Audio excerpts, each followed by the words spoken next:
The rain hammered against the windows of the Naval Special Warfare Command headquarters in Coronado, California, as Commander Jake Morrison reviewed the evening security reports. It was just past midnight on a Tuesday in March when everything changed.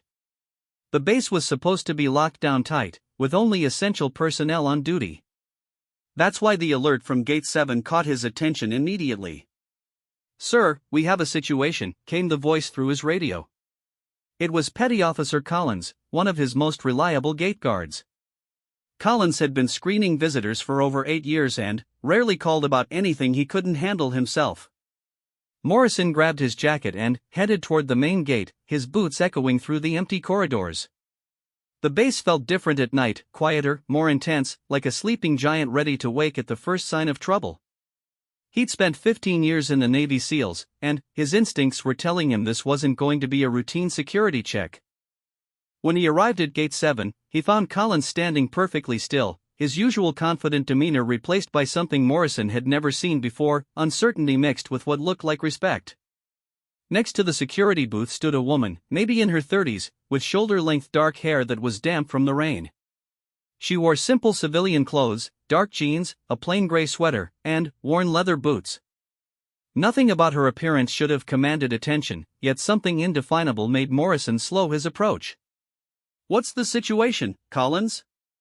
Morrison asked, keeping his voice level and professional. Collins cleared his throat, glancing between Morrison and the woman. "Sir, this lady appeared at the gate about 20 minutes ago. No vehicle that we could see, no escort. She says she needs to speak with Admiral Richardson, but..." Collins hesitated, something he never did.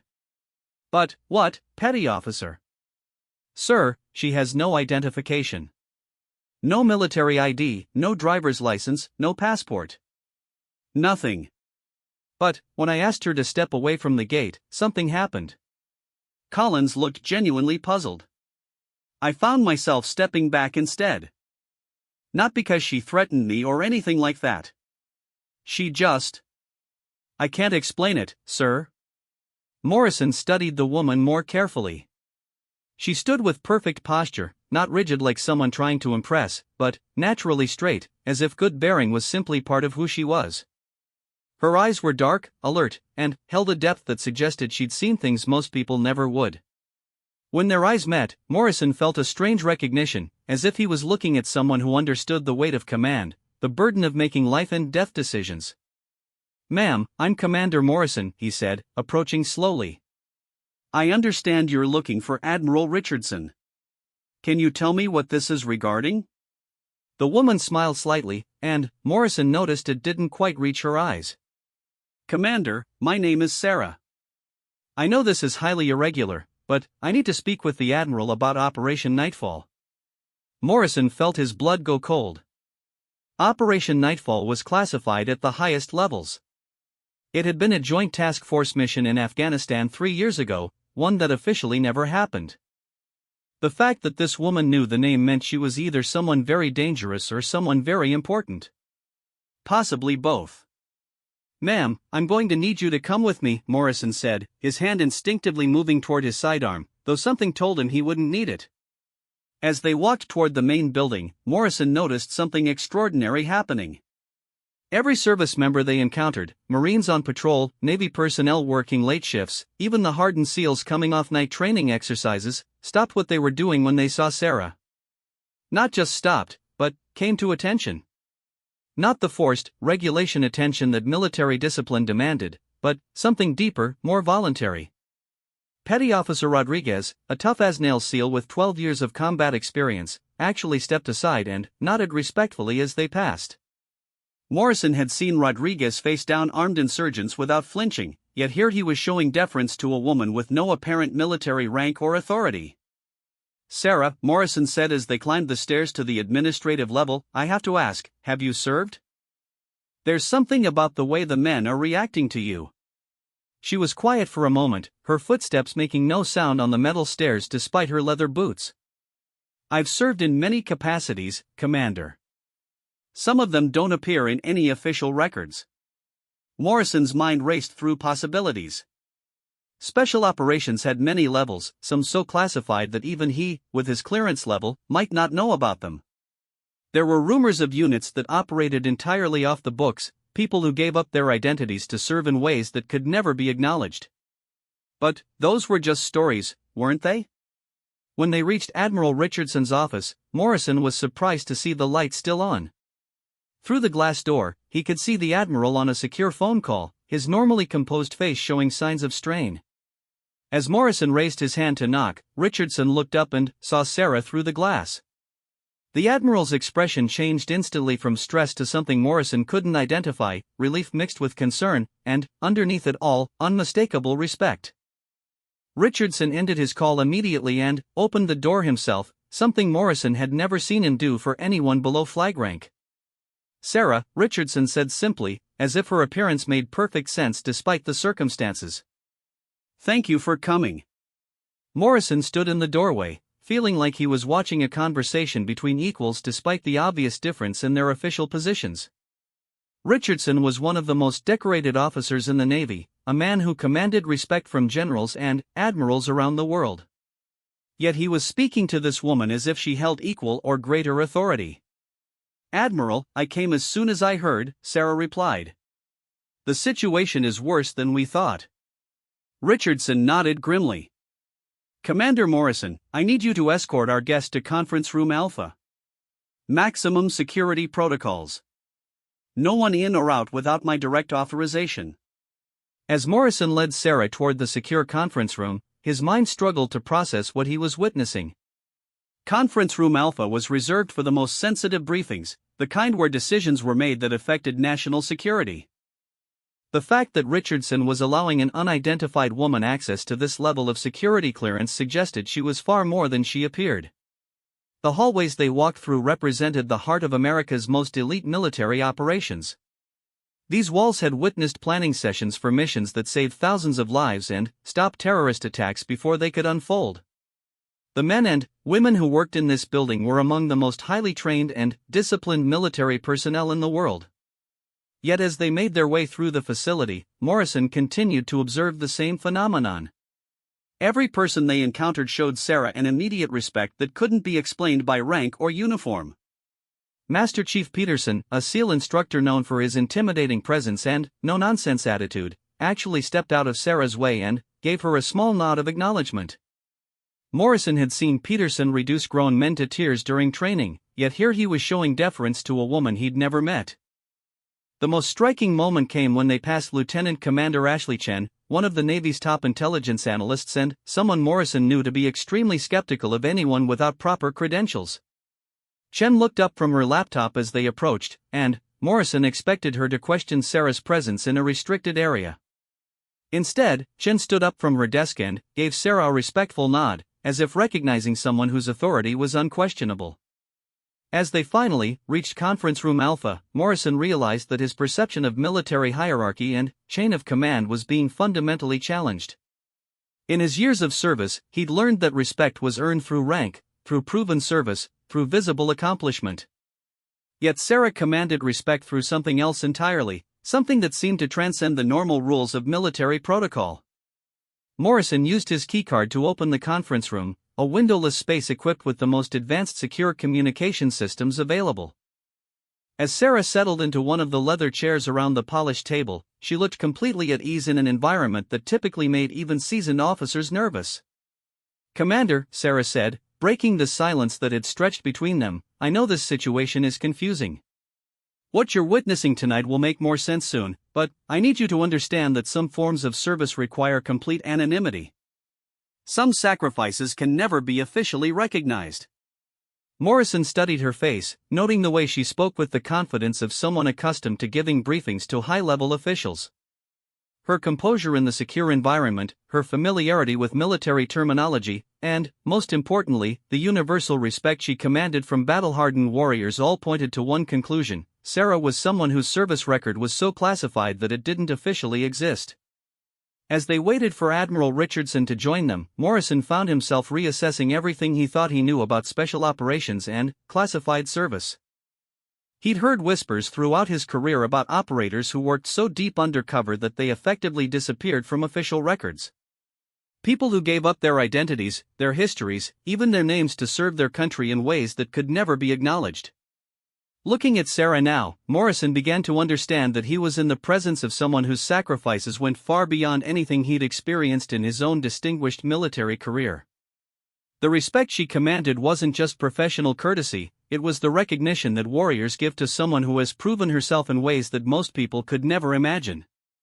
The sound of Admiral Richardson's approaching footsteps in the corridor signaled that Morrison was about to learn more about a world of service that existed entirely in the shadows, where heroes had no names and victories could never be celebrated. As the Admiral's hand touched the door handle, Morrison prepared himself for revelations that would change his understanding of duty, sacrifice, and what it truly meant to serve one's country without any hope of recognition or reward. Admiral Richardson entered Conference Room Alpha carrying a thick file marked with classification stamps that Morrison had never seen before. The Admiral's face bore the weight of difficult decisions, and Morrison could see that whatever information was in that file would explain Sarah's mysterious presence and the respect she commanded. "Commander Morrison," Richardson began, settling into his chair at the head of the table, "what I'm about to share with you is classified at levels that most military personnel will never encounter. Sarah here represents a program that officially doesn't exist, operates with resources that aren't tracked by any government budget, and produces results that can never be publicly acknowledged." Morrison leaned forward, his years of training telling him to absorb every detail. Sarah remained silent, her hands folded calmly on the table, but her eyes held the alertness of someone ready to spring into action at a moment's notice. Richardson opened the file, revealing photographs and documents that made Morrison's breath catch. The photos showed various international crisis zones over the past 5 years: Syria, Yemen, Somalia, Ukraine. But these weren't standard military photographs. They showed scenes that Morrison recognized from news reports, but with subtle differences that suggested these images captured moments before or after the official versions. "Sarah, tell the commander about Kandahar," Richardson said quietly. Sarah's expression became more serious, and Morrison noticed her posture shift slightly. Not uncomfortable, but focused in the way that operators got when discussing sensitive missions. 3 years ago, Commander, there was a situation in Kandahar province. Official reports stated that a terrorist cell planning a major attack on American civilians was disrupted by a coordinated military operation. What the reports didn't mention was that the intelligence leading to that operation came from someone who had spent 8 months infiltrating that cell. Morrison studied Sarah's face as she spoke. Her voice carried the matter-of-fact tone that special operations personnel used when discussing dangerous missions, but underneath it, he sensed the weight of personal experience. The infiltration required someone who could disappear completely, Sarah continued. No military records that could be traced, no family connections that could be exploited, no official identity that could be discovered. The person who undertook that mission had to become someone else entirely, and, when it was over, they could never return to their original identity. Richardson slid a photograph across the table to Morrison. It showed a woman in traditional Afghan dress, her face partially covered, standing in what appeared to be a marketplace. The woman's posture and the alertness in her visible features looked familiar, but Morrison couldn't immediately place why. "That woman," Richardson said, pointing to the figure in the photograph, provided the intelligence that prevented a coordinated attack on 3 American schools. The attack would have killed over 400 children.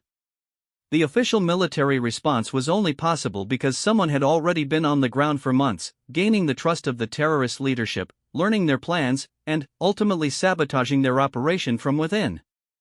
Morrison looked from the photograph to Sarah, and, suddenly, the resemblance became clear. The woman in the photo was Sarah, but transformed so completely that even knowing it was her, he had difficulty making the connection. The sacrifice required for that mission, Richardson continued, was total.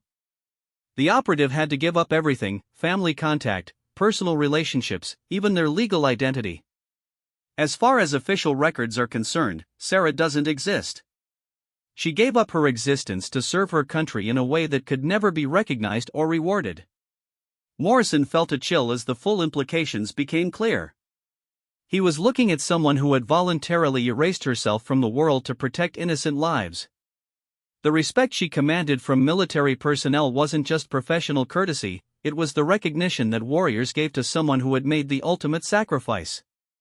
But, Commander, Sarah said, her voice taking on an urgency that hadn't been there before, that mission revealed something much larger. The terrorist cell in Kandahar was part of a network that we're still tracking. And, now, that network is planning something that will make their previous attempts look small by comparison. Richardson opened another section of the file, revealing maps of major American cities with various locations marked in red.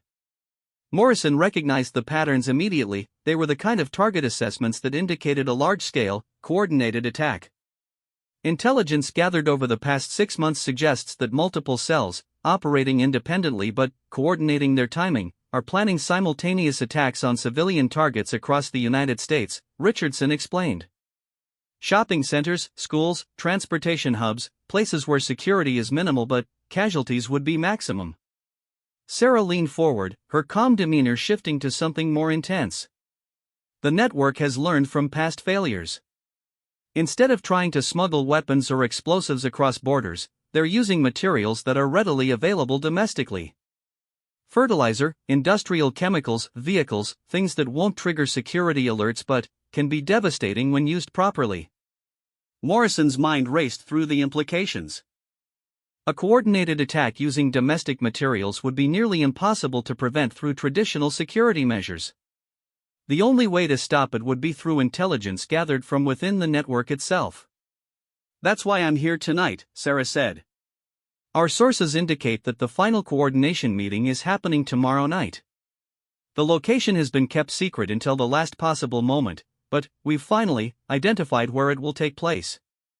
Richardson slid another document across the table. It was a blueprint of a warehouse complex in an industrial area outside San Diego. Morrison recognized the area. It was isolated, with minimal police presence and multiple escape routes. The challenge, Sarah continued, is that security for this meeting will be unlike anything they've used before. They've learned to be suspicious of new faces, and anyone attending will need to have established credibility within the network. The kind of credibility that takes months or years to build. Morrison studied the blueprint, noting the various access points and security considerations. What kind of response are we planning? That's where it gets complicated, Richardson said. A direct military assault would alert other cells that their security has been compromised. They would scatter, reorganize, and we might not get another chance to stop them before they execute their attacks. We need someone who can get inside, gather the final details of their plans, and provide real-time intelligence for a precision response. Sarah's expression became grim. The problem is that infiltrating this meeting requires someone with an established identity within their network. Someone they trust. And the only person who has that kind of access is someone who officially doesn't exist. Morrison looked at her with growing understanding and concern. You're talking about going back in. I've maintained relationships within the network, Sarah explained. The identity I used in Afghanistan has evolved, developed a history that the terrorists believe and trust. But using that identity again means stepping back into a world where discovery means not just death, but torture and the compromise of every operation I've been involved with. Richardson's expression showed the weight of the decision they were facing. Sarah has volunteered to attend this meeting and provide intelligence that will allow us to neutralize the entire network simultaneously. But the risk level is beyond anything we would normally ask of any operative. Morrison studied Sarah's face, seeing now the determination that had impressed him from the moment they met. She wasn't just willing to risk her life, she was prepared to walk back into a world where she had already given up everything, knowing that this time she might not come back out. What kind of support would you have? Morrison asked. Minimal, Sarah replied honestly. The nature of the mission requires that I go in alone. Any backup presence would risk exposing the operation. I'll have communication equipment that I can use to transmit intelligence, but if something goes wrong, extraction won't be possible. Richardson opened the final section of the file, revealing satellite images of the warehouse complex and surrounding area. The meeting is scheduled for tomorrow night at 2200 hours. Representatives from 7 different cells will be present, along with the overall coordinator. This is our only chance to identify all the key players and gather enough intelligence to stop the coordinated attack. Morrison looked at the satellite images, noting the isolation of the location and the limited options for surveillance or support. What's the timeline for the attacks they're planning?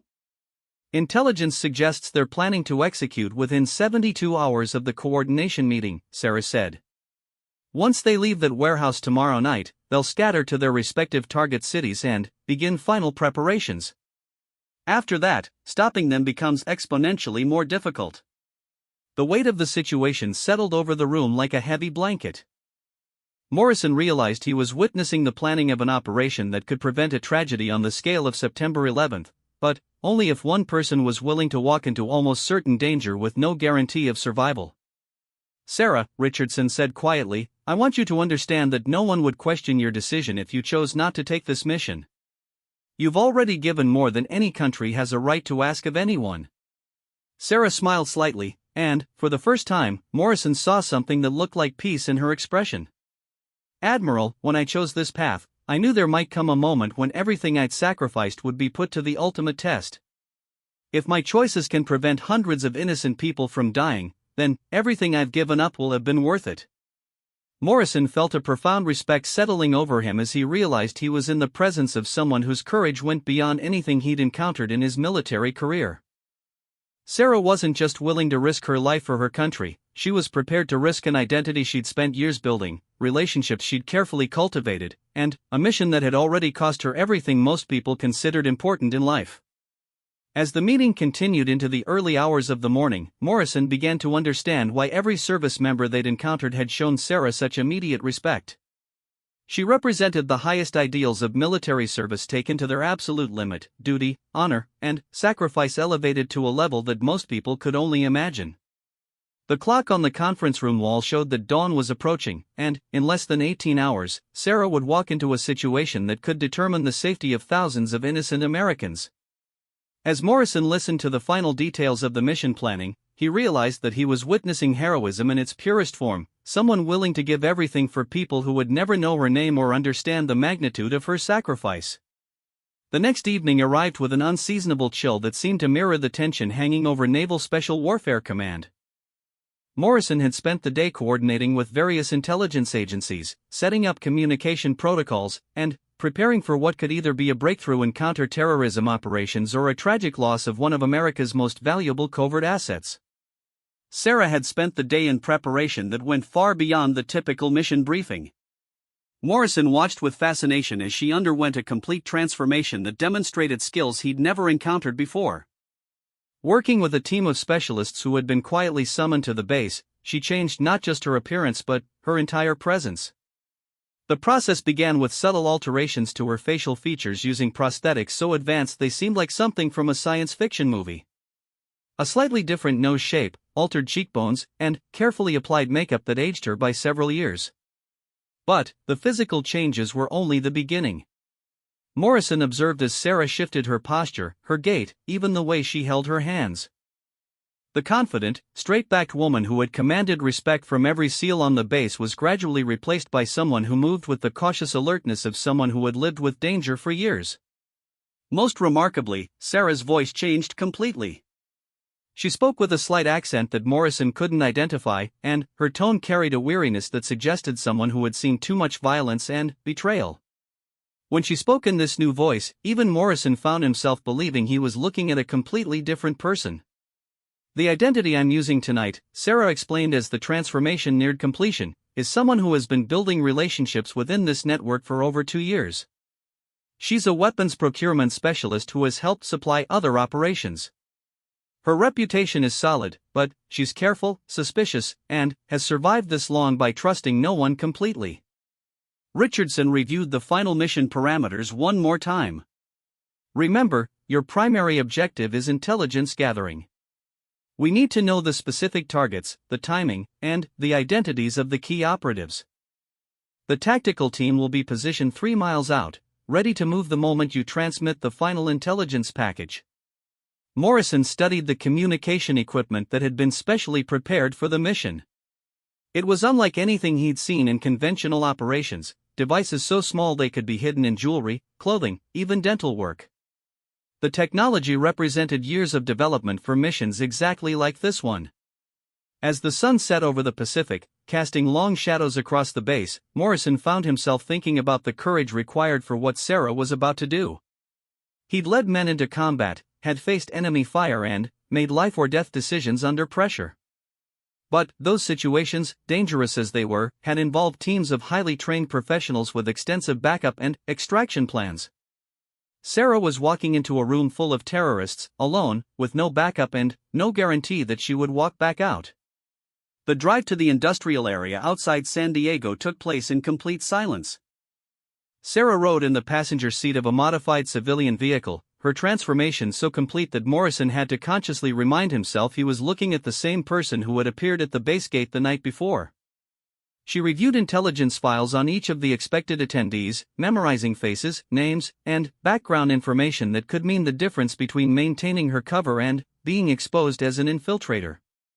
As they approached the warehouse district, Morrison activated the sophisticated surveillance equipment that had been positioned throughout the area.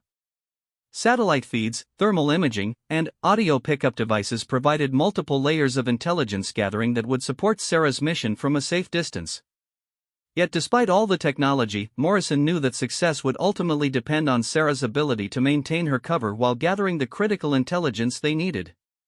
The warehouse complex consisted of several large buildings connected by a maze of loading docks, storage areas, and administrative offices. The location had been chosen carefully, isolated enough to prevent casual observation, but with enough legitimate commercial activity to avoid suspicion from local law enforcement. Morrison watched through night vision equipment as various vehicles arrived at different times, each following security protocols designed to prevent the meeting from being detected or tracked. Sarah's insertion point was a small side entrance that intelligence indicated was used by trusted associates of the network. She would enter the building as if arriving for a routine business meeting, maintaining the cover identity that had taken years to establish. Morrison watched her approach the entrance, noting how completely she had embodied the persona of someone who belonged in that dangerous environment. The first hour of the mission passed with minimal communication. Sarah's initial check-ins indicated that the meeting was proceeding as expected, with representatives from various cells arriving and beginning preliminary discussions. Morrison monitored multiple communication channels, coordinating with FBI tactical teams and other agencies that would respond once the final intelligence package was transmitted. The challenge of Sarah's mission became clear as the evening progressed. The terrorists had learned from the failures of previous operations and had implemented sophisticated counter-surveillance measures. Attendees were required to surrender all electronic devices, undergo physical searches, and participate in conversations designed to verify their identities and test their loyalty to the cause.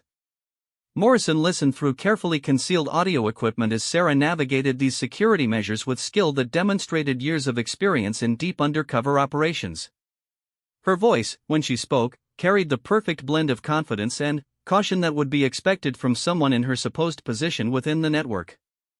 She answered questions about previous operations, discussed logistical challenges, and provided input on security considerations with knowledge that could only come from genuine experience in terrorist activities. The actual intelligence gathering phase of the mission began as the group moved to a secure conference area within the warehouse. Morrison heard Sarah's voice change subtly as she activated the specialized recording equipment concealed in her clothing. The conversation that followed provided chilling details about the scope and timing of the planned attacks. 7 major American cities were targeted for simultaneous attacks scheduled to begin in less than 48 hours. The targets included shopping centers during peak hours, schools during dismissal times, and transportation hubs during morning rush hour. The coordination was designed to overwhelm emergency response capabilities and maximize both casualties and psychological impact on the American population. Most disturbing was the revelation that the attacks would use materials and methods that were virtually undetectable by current security measures. Fertilizer-based explosives hidden in delivery vehicles, industrial chemicals disguised as routine maintenance supplies, and even modified civilian aircraft that would be used as weapons in a replay of the September 11th attacks.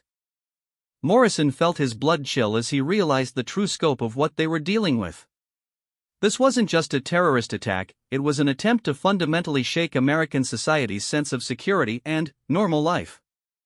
The psychological impact would extend far beyond the immediate casualties, affecting how Americans felt about going to work, sending their children to school, or gathering in public spaces. Sarah's transmission of specific target information, operational timelines, and key personnel identities provided the intelligence that multiple agencies needed to begin immediate counter-operations. FBI teams across the country received real-time updates that allowed them to begin surveillance and preparation for coordinated arrests that would need to happen simultaneously to prevent any cell from escaping when news of the other's capture became known. The most critical intelligence came when the meeting's coordinator revealed the final activation signal that would trigger all 7 attacks. A simple text message sent to each cell leader would initiate the final phase of the operation. Morrison realized that intercepting and controlling this communication could be the key to preventing the entire coordinated attack. However, as the meeting entered its final phase, Morrison detected signs that Sarah's situation was becoming increasingly dangerous. The conversation took on a tone of heightened security consciousness, with the coordinator expressing concerns about recent security breaches affecting other terrorist networks. Morrison heard subtle changes in Sarah's responses that indicated she was having to work harder to maintain her cover as the group's suspicions increased. The crisis point came when one of the cell leaders mentioned reports of unusual military activity around suspected terrorist targets. The coordinator's response made it clear that the network had sources within various government agencies who had been providing warnings about increased counterterrorism activities. Morrison realized that the network was more sophisticated and better connected than anyone had suspected. Sarah's final transmission provided the complete intelligence package that agencies needed to prevent the attacks, but it also revealed that her cover was becoming increasingly tenuous. The coordinator had begun asking detailed questions about recent operations that tested knowledge that only someone with genuine involvement in terrorist activities would possess. Morrison monitored the situation with growing tension as he realized that Sarah's extraction window was rapidly closing. The intelligence she had gathered was invaluable and would save thousands of lives, but getting her out of the warehouse alive was becoming increasingly unlikely. The sound of raised voices through the surveillance equipment indicated that suspicions about Sarah's identity had reached a critical point. Morrison heard the coordinator's voice become harsh and demanding as he questioned details of Sarah's supposed background that didn't align with information from his sources within the network. As Morrison prepared to authorize emergency extraction procedures, he heard Sarah's voice one final time through the surveillance equipment. Her tone was calm and professional as she transmitted a final intelligence update, but underneath the composed exterior, Morrison detected the recognition that she might not be leaving the warehouse alive. The courage required for Sarah to complete her mission, knowing that discovery could mean not just death but the torture of someone whose knowledge could compromise years of counter-terrorism operations, represented a level of heroism that Morrison struggled to comprehend. She was potentially sacrificing her life to protect people who would never know her name or understand the magnitude of her service. As emergency response teams prepared for multiple possible scenarios, Morrison realized that the next few hours would determine not just Sarah's survival, but the safety of thousands of innocent Americans whose lives hung in the balance of decisions being made in that warehouse. The situation inside the warehouse reached a breaking point when the coordinator's suspicions crystallized into direct action. Morrison listened through the surveillance equipment as Sarah was confronted with information that could only have come from a source within the American intelligence community. Someone had been feeding the terrorist network details about counter-terrorism operations, and that source had provided enough information to compromise Sarah's carefully constructed identity. Morrison's heart raced as he heard Sarah's voice maintain its calm professional tone even as her situation became desperate. She continued to deny the accusations against her, using knowledge and credibility she had spent years building within the terrorist network. But Morrison could hear in the coordinator's voice that the confrontation was moving beyond verbal challenges toward physical interrogation that would inevitably expose her true identity and mission. The decision to authorize immediate extraction was one of the most difficult Morrison had ever faced. Sarah had provided enough intelligence to prevent the coordinated attacks on American cities, but extracting her now would alert the terrorist network that their security had been completely compromised. They would scatter, disappear into the global network of extremist organizations, and eventually resurface with new plans and better security measures. As Morrison weighed the options, Sarah made the decision for him. Her final transmission was brief and professional, providing the last pieces of critical intelligence while simultaneously activating a signal that indicated she was implementing the mission's final protocol. She was choosing to maintain her cover to the end, even knowing that it would likely cost her everything. The intelligence she transmitted in those final moments provided details that no amount of surveillance technology could have gathered. The location of weapons caches, the identities of financial supporters, the communication methods used to coordinate between cells, and, most critically, the exact timing and methods planned for each of the 7 attacks. Morrison immediately initiated the coordinated response that Sarah's intelligence had made possible. Across the country, FBI tactical teams moved simultaneously against targets in New York, Washington, Los Angeles, Chicago, Atlanta, Houston, and Denver. The synchronization was perfect, preventing any cell from receiving warning that would allow them to escape or accelerate their attack timeline. In New York, agents intercepted a delivery truck loaded with fertilizer-based explosives parked outside Penn Station during the evening rush hour. The arrest of the driver led to the discovery of a weapons cache in Queens that contained enough explosive material to level several city blocks. Washington operations resulted in the capture of a cell that had been planning to use modified industrial chemicals to contaminate the water supply serving 3 major government complexes. The sophistication of their planning revealed months of preparation and access to expertise that suggested international support and training. Los Angeles teams discovered that terrorists had infiltrated the maintenance staff at LAX airport and were planning to use their access to plant explosives in critical infrastructure areas. The timing of their planned attack would have occurred during the busiest travel day of the month, potentially killing thousands and crippling air transportation across the western United States. Each successful operation validated the accuracy of Sarah's intelligence while demonstrating the true scope of the coordinated attack that had been prevented. Morrison realized that without her sacrifice, the American death toll could have exceeded anything since World War II, with psychological and economic consequences that would have fundamentally changed how Americans lived their daily lives. Meanwhile, inside the warehouse, Sarah's situation had deteriorated beyond any possibility of extraction or escape. Morrison listened as the confrontation escalated to physical violence, with the coordinator attempting to extract information about American intelligence operations through interrogation techniques that reflected training in the most brutal methods of information gathering. The courage Sarah displayed during those final hours represented heroism of a type that Morrison had never encountered. Even under extreme duress, she maintained operational security, protecting the identities and methods of other covert operatives while providing misleading information designed to send the remaining terrorist network in directions that would make them easier to track and capture. Her final authenticated transmission, sent using equipment so sophisticated it remained undetected even during thorough physical searches, provided coordinates and timing information that allowed Morrison to authorize a precision strike on the warehouse complex. The operation was designed to eliminate the terrorist leadership while creating the appearance that internal conflicts within the network had led to violent confrontations. The strike team's approach to the warehouse was unlike any mission Morrison had previously coordinated. Using technology and tactics developed specifically for situations where valuable intelligence assets were in immediate danger of compromise, the team moved with precision that reflected years of training for exactly this type of scenario. Morrison monitored the operation through multiple surveillance systems as the team penetrated the warehouse complex using entry points that Sarah's intelligence had identified. The layout information she had provided allowed them to navigate directly to the conference area where the terrorist leadership was gathered, minimizing the time during which Sarah remained in danger. The tactical operation itself lasted less than 4 minutes. Using non-lethal methods designed to incapacitate rather than kill, the team secured the area and extracted Sarah along with several high-value terrorist targets whose capture would provide additional intelligence about international extremist networks. Morrison's first view of Sarah after her extraction showed the physical cost of her mission.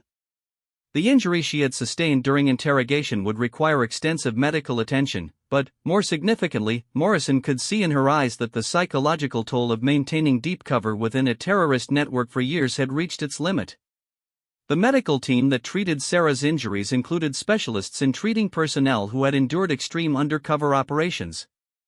Morrison learned that the psychological support required for operatives who had sacrificed their identities for extended periods was as complex and critical as treatment for any combat-related trauma. As Sarah recovered, Morrison began to understand the full scope of what she had accomplished and what it had cost her.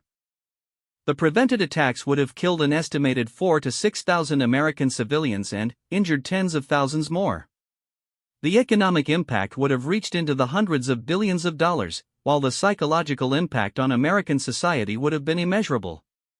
The intelligence gathered during her years of deep cover operations had already led to the disruption of 17 separate terrorist plots across 3 continents. Financial networks that had funded extremist activities for decades were exposed and dismantled. Training facilities that had produced hundreds of terrorists were identified and eliminated through international cooperation. Yet the personal cost to Sarah was equally profound. The identity she had been born with no longer existed in any official records. The family relationships she had maintained before accepting covert assignments had been severed to protect both her effectiveness and their safety. The friendships, romantic relationships, and community connections that most people considered essential to a meaningful life had all been sacrificed for operational security. Morrison struggled to comprehend the magnitude of Sarah's sacrifice as he reviewed the classified files that documented her service record. She had volunteered for assignments that required her to give up everything most people considered important, accepting a life of isolation and constant danger to protect people who would never know her name or understand what she had done for them. The respect that every military professional showed Sarah upon meeting her now made complete sense to Morrison. They were recognizing someone who had taken the concepts of duty, honor, and sacrifice to levels that most people could only imagine. She represented the highest ideals of military service, stripped of any possibility of recognition, reward, or personal benefit. In the weeks following the warehouse operation, Morrison watched as Sarah underwent the complex process of transitioning from deep cover operations to a new phase of service that would allow her to reclaim some aspects of a normal life. The challenge was that after years of living with false identities, the concept of returning to an authentic personal identity had become almost foreign to her. The government's efforts to recognize Sarah's service were complicated by the very nature of her assignments. Traditional medals and commendations were impossible because acknowledging her achievements would compromise ongoing operations and put other covert operatives at risk. The highest levels of appreciation and gratitude had to be expressed through private ceremonies that would never appear in any public record.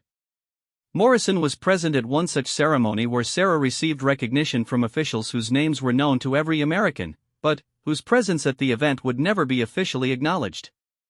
The words of gratitude spoken in that small, secure room represented a nation's appreciation for service that had prevented catastrophic loss of life and preserved the security that Americans took for granted in their daily lives.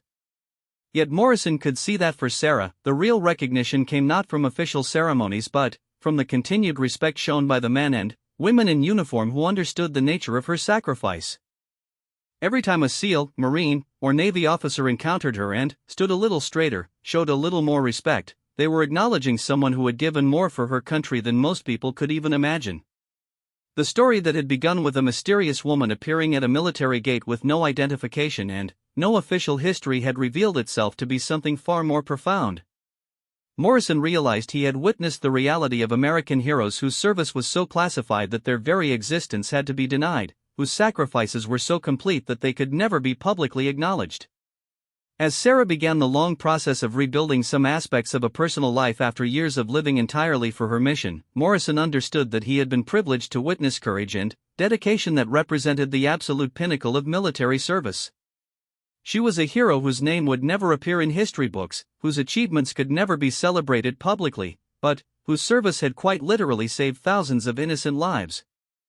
The final entry in Morrison's classified report on the operation contained a single line that captured the essence of what he had witnessed. Some heroes wear uniforms and receive medals, but the greatest heroes are those who serve in silence, sacrifice everything for others, and ask for nothing in return except the opportunity to serve again.